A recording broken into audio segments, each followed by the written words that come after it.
Imagine everything is going perfect between you and your crush, but then one day you overhear her telling someone how much she hates men. That's exactly where this anime story begins. 3 years ago, we see a girl named Futaba Yoshioka. She's one of those girls who loudly claims that she hates boys, and that too for absolutely no reason. But the plot twist, out of all the boys at school, the one she falls for is Kou Tanaka, the short, skinny, awkward-looking guy who somehow just hits different. I mean, anyone would fall for those eyes. One day, when Futaba's friends and Kou's friends were playing hide and seek, and she gets a chance to know him better. And because anime rom-com logic is undefeated, she ends up hiding in the exact same spot as Kou, that too without him noticing. While sitting so close to him, she starts picking up on his scent and, well, let's just say she got unintentionally rizzed up. When Kou finally realizes she's there, he turns around and boom, they're suddenly standing way too close. Man, why don't moments like this ever happen to me? Both of them get so flustered that they get caught and completely lose the game, but something else has started. From then on, their eyes keep meeting and the romantic tension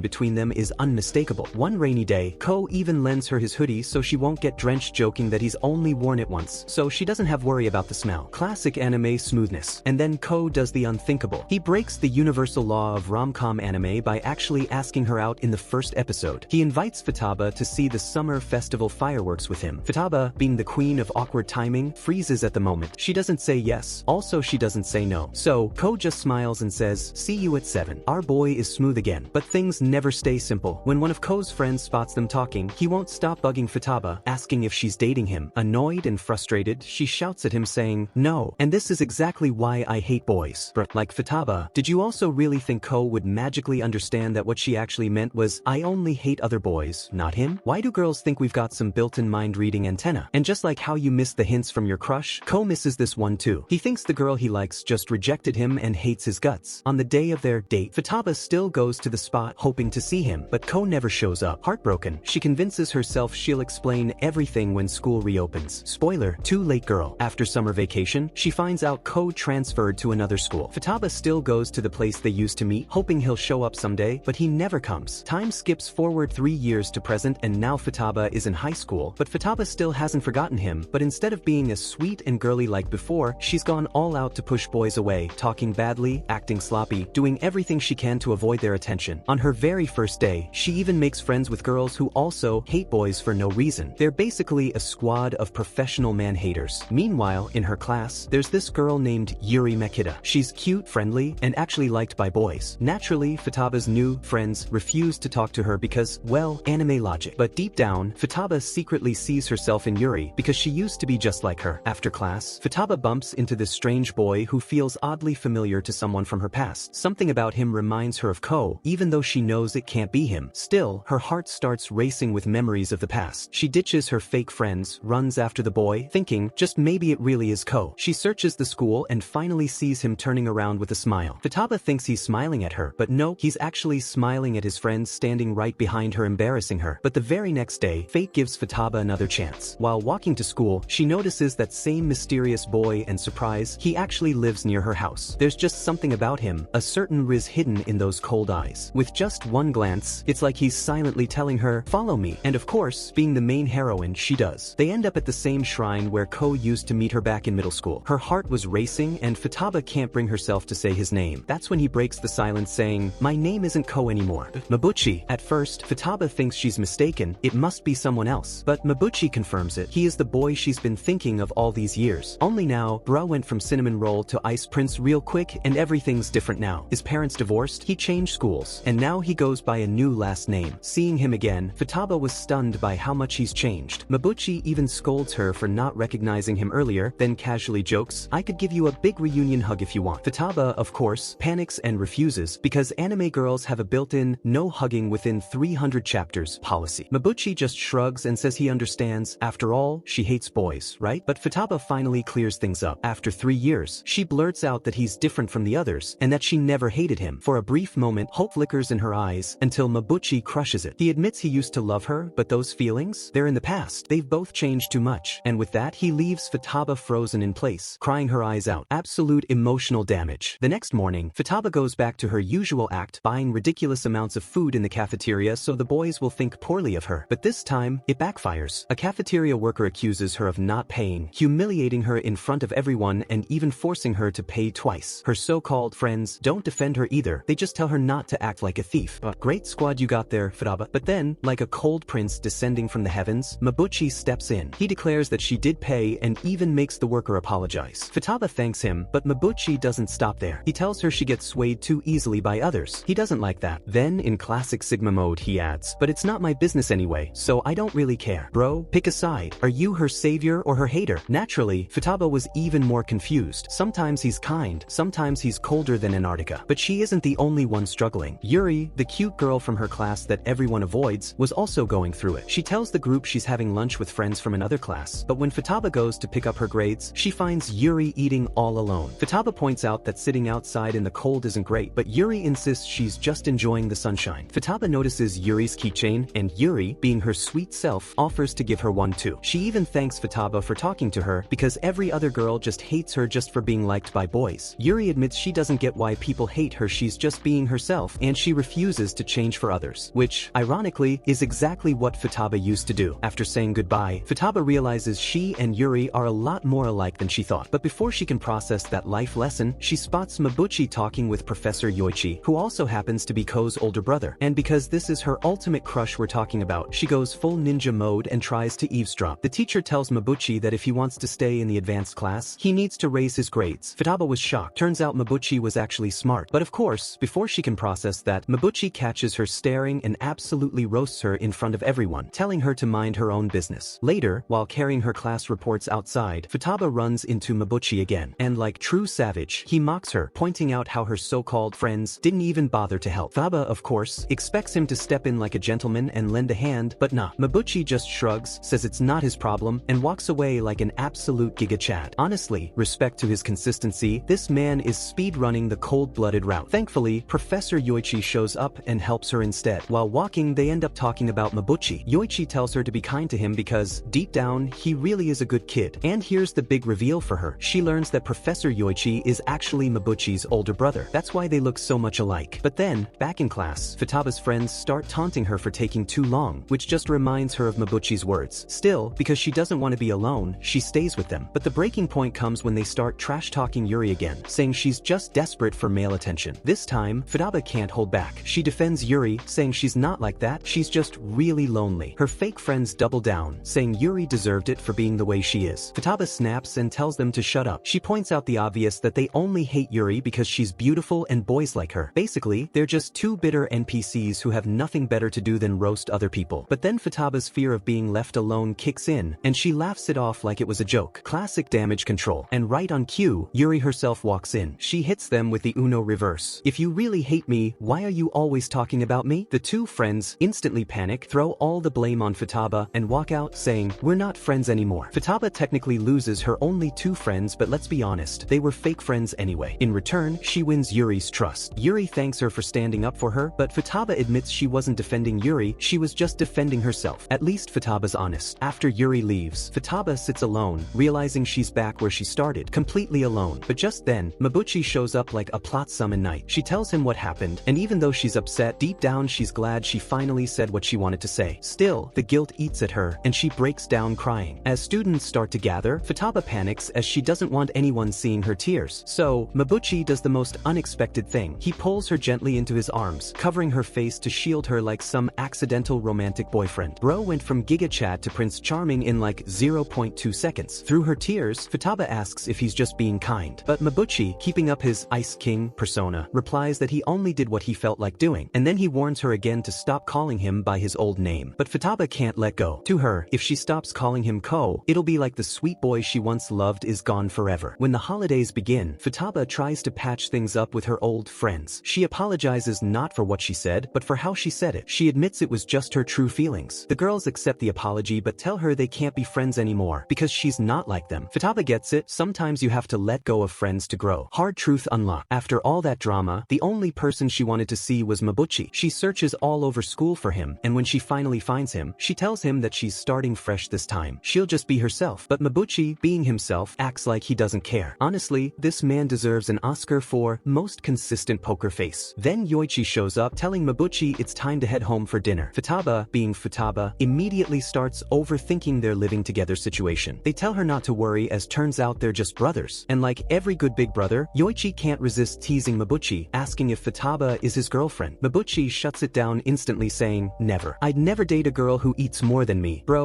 what even is that logic? But Futaba fires back with, you said you loved me. And Yoichi's like, wait a second, Futaba Yoshioka? He tries to say something, but Mabuchi cuts him off, claiming his brother is just trying to flirt with her and drags him away. And that's when Yoichi finally puts the puzzle together. Once during the middle school, Yoichi caught his little brother scribbling Futaba's name all over his notebook like a middle school crush gone wild. Bro got caught red-handed simping. Anyway, back to Futaba, Mabuchi was still dragging her along, but then he realizes he's actually the one who won't let go of her hand. When it finally hits him, he freaks out and says she can leave if she wants. But this time, Futaba doesn't let go. She holds on tight and tells him to stop being dumb as she has the right to know what happened to him. And finally, Mabuchi opens up. He asks if she went to the place they promised to meet 3 years ago. When she says yes, his walls start to crack. He admits he wanted to go too, but he thought she hated him. Then, right after that summer, his family fell apart, fights, drama, and eventually his parents divorce. For a moment, it feels like the two of them are finally connecting again. But then, after she says goodbye, we see Mabuchi's eyes really cold, empty, like he's still pushing everyone away on purpose. Even his brother Yoichi can't break through his walls. When summer ends, new class assignments roll in. Futaba gets placed with Yuri and yep, also Mabuchi, magic of rom-com drama. And she notices something weird. He's kind and gentle with everyone else, but when it comes to her, he's got this extra spicy attitude, like she's the only one he's allergic to. Bro is just speed running from enemies to lovers plot. Then the teacher asks for class representatives. Futaba remembers her promise for a fresh start and goes first. Mabuchi joins in, then Yuri, then Shuko, and finally Aya, and boom, we've got our squad of 5. Their first big test is the school trip. On her way to station, Futaba goes to pick up Mabuchi, but the moment he opens the door, bim, dude's fresh out of the shower with no shirt on. Futaba basically short circuits, while Mabuchi just casually reminds her that he'd never be into her type anyway. Yeah, sure buddy, keep telling yourself that. On the way, Futaba realizes she forgot her suitcase at Mabuchi's house. So, the two of them rush back, barely making it back to the station in time, but then the disaster happens. Futaba gets on the wrong train because she was too busy replaying Mabuchi's abs in her head. The teacher scolds them and tells that they'll have to catch up to the group on their own. When they finally arrive, Yoichi scolds them and told them to apologize to everyone for making everyone late. Shuko's the most upset since her favorite teacher was inconvenienced because of them. And honestly, this group of 5, total oil and water, they don't mesh at all. Futaba tries to keep the peace, but even Yuri starts showing her quirky side, which doesn't help. During one of their activities, Futaba can't really answer a question properly and just scribbles something vague. But Mabuchi steps in, improvises on the spot, and saves the group. Futaba's happy because he basically used her idea, but also a little sad thinking he's so quick and clever while she feels behind. But then, Mabuchi admits he's not as mature as she thinks. Deep down, he's still just a dumb boy trying to act cool. Neither of them even notices how close they've gotten while talking until, bam, Mabuchi himself gets nervous this time. For a second, Futaba sees the boy she fell in love with years ago. She knows he's different now, colder, harder, but in that moment, she doesn't care. Mabuchi suddenly holds Futaba's hand and asks the big question, does she still love him? But Futaba's confused. She doesn't know if her feelings are for the Mabuchi she once knew or this cold, new version of him. And just when things get serious, he pulls the classic anime boy move. Relax, I was just asking randomly. I don't love you anyway. Futaba fires back with the same line, and boom, two lovers keep sulking for the rest of the day. Bro, the denial in this show could power an entire city. Meanwhile, Yuri spots Shuko with Yoichi. Yoichi tells Shuko she should stop sticking to him and spend more time with her classmates. He straight up says he can't be anything more to her because his freedom means too much. But of course, Shuko still clings to those feelings. Classic unrequited love energy. On the other side, Futaba's fuming over Mabuchi, but deep down she doesn't want to stay mad. So, she goes looking for him, ready to apologize. But see the plot twist, she walks in on another girl confessing to him, and he was actually smiling. Futaba's like, wow, must be nice to be your real girlfriend. And things get even messier when some sketchy senior boys corner her. But just then Mabuchi swoops in, puts an arm around her, and drops the line, she's my girlfriend. Bold move from our ice prince. He drags her away and scolds her, but Futaba fires back. If I'm your girlfriend, shouldn't you let go before your real girlfriend gets mad? That's when he finally admits that no, he doesn't have a girlfriend. Bro plays hot and cold like it's a sport. The next day, group activities kick off. First mission was to follow a map to reach different checkpoints. And somehow the group reached the first checkpoint where Yoichi was waiting for their first task, which was to guess the flavor of some mystery juice. Everyone fails miserably except Shuko, who only drinks it because Yoichi made it. And boom, she's the only one who gets it right. Later, when Futaba tries following the map, no one listens. Somehow, by pure anime luck, they still stumble to the next checkpoints. Along the way, she notices Yuri and Shuko whispering and laughing together. She tries to join in, but they quickly brush her off with a fake, oh, nothing important. Poor Futaba's left left feeling like the third wheel. What she doesn't know is Shuko was actually asking Yuri if she'd told anyone what she overheard yesterday. Then chaos hits. At the last checkpoint, Aya's antics make everyone lose track of the map, and they end up wandering aimlessly. They decide to just keep walking and, if needed, camp out till morning. While crossing a river, Futaba slips and Mabuchi catches her at the last second. Pure textbook shoujo moment. But then it's Yuri's turn. She freezes, terrified from the river. Mabuchi steps in like a knight in shining armor, guiding her across. Yuri just stares at him, speechless. And yet, that's the exact moment her feelings for him spark, ringing the love triangle alarm. Meanwhile, Futaba's watching all this go down, heartbroken. And to make matters worse, she's actually hurt her leg but tries to hide it. Of course, Mabuchi notices and carries her on his back so she won't slow everyone down. Futaba's sad, but in that moment, she can't help but feel happy. A little later, they finally run into the teachers, who were out searching for them. That night, the girls chat among themselves, and Yuri tells Futaba how glad she is to finally have friends. It means the world to her. She promises never to leave Futaba alone, and Futaba makes the same promise back. Later, Futaba steps outside and spots Mabuchi, who's also awake. They both decide to watch the sunrise, and like a true gentleman, he hands her his sweater. She asks, "Aren't you cold?" And he just shrugs it off with his usual cool guy attitude. "Bro, I'd freeze for her too, no cap." Not wanting her friends to miss out, Futaba runs back to wake everyone up, and together they all enjoy the sunrise. It's simple but wholesome moment between the friends. After camp ends, it's time to go back. Mabuchi secretly wishes she'd stay longer, but of course, he won't admit that out loud. Bam, Yuri texts her. First, it's all wholesome like, "I really enjoyed the trip." And then the bombshell, she admits she might be falling in love with Mabuchi. Like new, not the best friend falling for the same guy trope. This shakes Futaba to her core. She knows Yuri is a wonderful girl, but she can't pretend her own feelings aren't real. To convince herself, she keeps repeating, "There are plenty of guys like Mabuchi out there." Spoiler, there aren't. And to cope, she even starts bad-mouthing him a little. Classic denial speedrun. Meanwhile in class, Yuri tries to get Mabuchi's attention and asks him to treat her the same way he treats Futaba. But Mabuchi shuts that down instantly, saying he sees Yuri as a woman, not like Futaba. Wait, did he just friend-zone Futaba harder than Yuri? At the same time, Aya's trying to win Shuko's heart. He tells Mabuchi not to talk about women like that, but Mabuchi claps back, reminding Aya that he was the one flirting around during camp. Then the teacher announces the class reps need to write a report, and of course, the only two available are Mabuchi and Futaba. Alone together, Futaba gets nervous because, well, she likes literally everything about him. But every time her heart races, she sees Yuri's face in her mind, and it hurts. After finishing the report, Futaba tries to escape by saying she'll submit it herself, just so Mabuchi goes home. For a second, she feels relieved, until she walks outside and sees him still waiting for her. This man invented mixed signals. Now she's torn between the thought, should she follow her heart or protect her friendship? So, she leaves it up to fate. As Mabuchi boards the train, she tells him she forgot something at school. In her mind, she decides, if he stays on the train, she'll bury her feelings forever. But if he steps off, then she'll finally admit she loves him. The announcement that the train doors are closing plays, and Futaba shuts her eyes like she's making the most important gamble of her life. When the train finally pulls away, she thinks it's all over. But wait, this is a romance anime, guys. It can't end that fast, because right in front of her, Mabuchi was standing there. Yup, he actually got off the train. That's when she finally admits what she always knew. She really loved him. All that denial? Gone. Now Futaba's decided she'll fight for Mabuchi's love. Her heart's going full drum solo, so she tells him she's not feeling well and asks him to wait a moment. But instead of leaving, he brings her some water, holds her hand, and asks if she's okay. Bro is unintentionally dropping pro-level Riz. Futaba feels like she's floating on clouds, especially when he straight up tells her that she smells nice. Bro, who compliments soap and makes it sound romantic? Teach me. But here's the twist. Yuri uses the exact same soap for her hair. Even though Yuri keeps popping into her mind, Futaba knows she has to be honest. And speaking of honesty, she suddenly runs into an old friend from middle school. Flashback time, these two used to be inseparable, until one day the girl just stopped talking to Futaba and switched friend groups. Futaba never knew why. Turns out, back then the girl had a crush and confided in Futaba. But rumors spread that Futaba liked the same boy. When she saw Futaba with him, she believed it. In reality, Futaba only talked to the guy because he was Mabuchi's friend. She just wanted info about Mabuchi. Classic misunderstanding. Thankfully, they patched things up. But this whole incident makes Futaba realize that love can easily tear people apart, which is why she decides she has to confess her feelings. But when she gets to school, she sees Yuri and Mabuchi growing closer, texting, laughing, and suddenly jealousy hits her like a truck Kuin hits the MC in Ice Sky Beginning. Futaba knows Yuri's innocent in this, but her heart just can't take it. So, she runs off to cry in private. And that's when plot convenience enters through the window. Mabuchi literally sneaks in, covers her mouth so she doesn't scream, and explains his brother keeps bugging him to come home for dinner. Imagine crying over love and a man climbs through your window to talk about curry. Futaba tells him to just just go home already, but romance anime laws kick in. Mabuchi leans closer and says again, "Your hair smells nice." Bro, at this point, is basically the CEO of fragrance compliments. Finally, Futaba gathers her courage. She invites Yuri out to eat, planning to tell her the truth. But plot twist, Yuri also invites Shuko, because why not? Shuko's like, "I don't have friends anyway, sure." Now it's three of them, sitting together, and Futaba has to spill her heart. She does it. She tells Yuri that she also loves Mabuchi. Futaba expects anger, maybe even betrayal, but instead, Yuri smiles. She says she understands because Mabuchi really is amazing. From now on, they'll be rivals in love, but no matter what happens, they'll always stay best friends. Respect to Yuri, honestly. But when Yuri goes to the bathroom, she quietly breaks down in tears, not because of Mabuchi, but because she realizes how much pain Futaba must have felt hiding her feelings. Respect 2x to Yuri. And since they're in full girl talk mode, Shuko casually drops that she likes Yoichi. Then she roasts the group by saying, "Honestly, we all have terrible taste. He's probably gonna reject me anyway." Shuko's humor is elite. Later, Futaba spots Mabuchi at the station. But no, he's not waiting for her, he's just there for a stray cat. Futaba, determined not to give up, follows him around the city. She finally finds him at a plaza, chilling with some guys. But it feels super off, because Mabuchi is not that kind of crowd guy. When Futaba asks what he's doing there, the guys start throwing weird questions at her. That's when Mabuchi just grabs her hand and pulls her away. Futaba can't take the confusion anymore. She corners Mabuchi, demanding to know what's really going on with him. And for the first time, our girl actually snaps. She throws his own words back at him, saying he's the one pretending to be friends. But Mabuchi, being himself, fires back. He tells her she's too naive, always thinking the best of people. Then he decides to prove his point and shows her what it would be like if he was actually bad. He leans in, making Futaba's heart pound like crazy. And yet, in that same moment, she realizes how protective he actually is of her. Tears fill her eyes, because even in his coldest act, his warmth slips through. Bro's toxic, but also wholesome. How? The next day, Shuko overhears him talking with Yoichi and spills the tea to other girls that Mabuchi might actually leave school. He even admits it himself, saying grades don't matter because he's planning to quit anyway. And just like that, the entire squad is worried, including even Aya. Aya, being the MVP as always, walks with him later when some senior punks start mocking Mabuchi, saying he only got into school because his brother's a teacher. Aya doesn't hesitate, he yells at them, telling them to never talk about his friend like that. Meanwhile, Yuri was struggling inside. She notices how Mabuchi and Futaba are naturally gravitating closer, and it hurts. Yoichi notices her mood and gently asks about it. Yuri blurts out her worry, why does Mabuchi want to leave school? But even he doesn't know. He just says Mabuchi used to trust him more than anyone. Yoichi was the only one he'd ever cry in front of. But at least now, he adds that Mabuchi has amazing friends who actually care for him. And that's when the squad hatches a plan. They'll all go study at Mabuchi's place. The only one who doesn't know about this was Mabuchi himself. He tries to kick them out at first, but when he sees the efforts they put in for him, he finally gives in and joins them. But not everyone's smiling. Yuri sees too clearly how perfect Futaba and Mabuchi are together. Even though Futaba's her friend, jealousy eats her up inside. When Mabuchi leaves to grab some glasses, Yuri seizes the chance. She asks him if he likes Futaba, but he's so lost in his own thoughts, he doesn't even hear her. The awkwardness skyrockets when Yuri drops a few things. Futaba, noticing how long they're taking, walks in, only to see them both coming out of Mabuchi's room, creating the suspicious anime trope moment. They immediately blurt out, "Don't get the wrong idea," but Futaba can see the guilt in Yuri's eyes. Something happened, at least something emotional if not naughty, and the thought won't stop haunting her. On the way back, Futaba asks Yuri point blank. After a long pause, Yuri denies it and insists nothing happened. But our girl isn't convinced. She pretends she forgot her phone at Mabuchi's house and sneaks back. Classic ninja Futaba move. But before she can fish around, Mabuchi catches her. With his usual straight face, he tells her to just say it directly, whatever's bothering her. Futaba out here inventing side quests just to confront her feelings. Finally, Futaba gathers her courage and asks Mabuchi straight up about Yuri. And for once, he gives her a clear answer. He adds, if she really wants to know what Yuri saw, he'll show her. Futaba immediately gets nervous. He takes her into a room, and for a second, she's uneasy like, what is he about to do? But it turns out it's not what she thought at all. It's his mother's room, or more accurately, her photograph. Mabuchi quietly reveals that his mom passed away a few years ago. It wasn't a secret, but it was something he never really knew how to talk about. And suddenly, it all makes sense. Yuri hadn't told Futaba anything, not because she was hiding stuff, but because it wasn't her place. It was Mabuchi's story to share. Futaba, hearing this, completely breaks down in tears, and for the first time, Mabuchi gently comforts her. The air between them was heavy, tender, impossible to ignore. Now guys, when he finally lets his walls down, my heart just can't handle this. But of course, on the perfect timing like traditional anime rule, Yoichi walks in. Mabuchi has to head to work, so he asks his brother to drop Futaba home. On the way, Yoichi finally spills the tea about what really went down between him and his brother. brother. When their parents split, Yoichi went with dad, and Mabuchi stayed with mom. But later, their mom got sick, and since Yoichi had just started his job as a teacher, he couldn't take care of her. That weight, something no kid should carry, fell on Mabuchi. And that's the one thing Yoichi can't forgive himself for. Bro, I'm not crying, you are. Futaba realizes the boy she loves has changed because of all these reasons, but deep down she knows, behind that cold exterior is still the kind boy she once met. Mabuchi's friends notice he's even more distant than usual. Futaba goes to his house but runs into Yoichi, who admits he always tried to reach his brother but never got through. Futaba thinks maybe just maybe she can, because duh, she's the heroine. She finds Mabuchi at the square and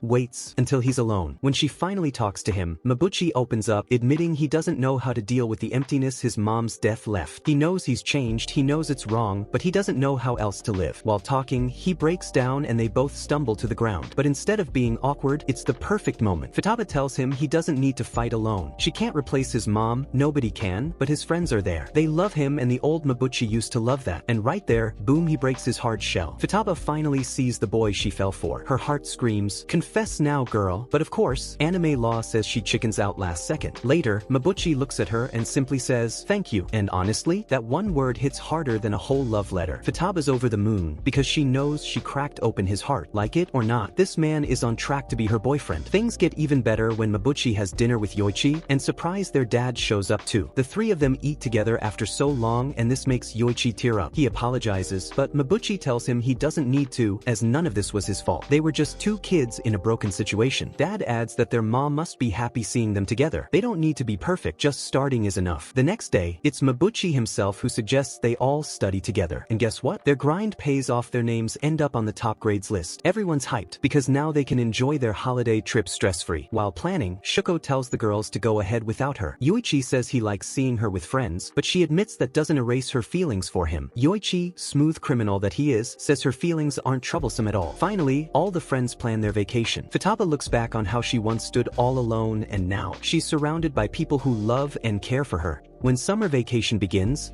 the group plans to watch the fireworks together.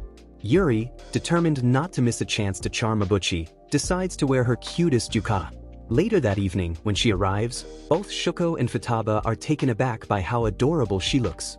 Even the boys are stunned, and Mabuchi compliments her, making Yuri blush. Watching this, Futaba can't help but feel jealous. Later, Yuri confides in Shuko and Futaba that she intends to confess her feelings to Mabuchi that night. When she and Mabuchi finally find themselves alone, he notices that Yuri is struggling to walk.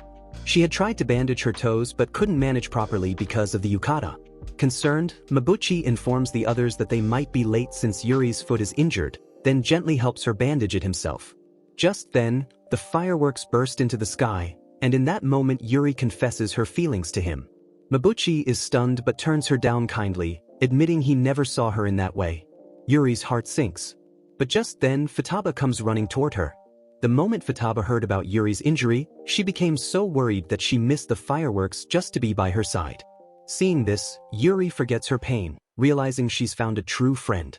Later, as everyone heads home, Futaba walks with Mabuchi. She wonders whether Yuri confessed and what his answer was. Along the way, she notices a poster for the same summer festival they had planned to attend 3 years ago.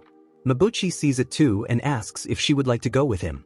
Futaba jokes, "Only if it's just the two of us," and Mabuchi immediately agrees. When the time comes for them to part ways, Mabuchi is about to leave, but Futaba stops him. She admits she doesn't want him to go, that she feels safe when he's around. Mabuchi then walks her home, and as he leaves, Futaba grows frustrated with herself. She decides that at the upcoming summer festival, she will finally confess her true feelings to him.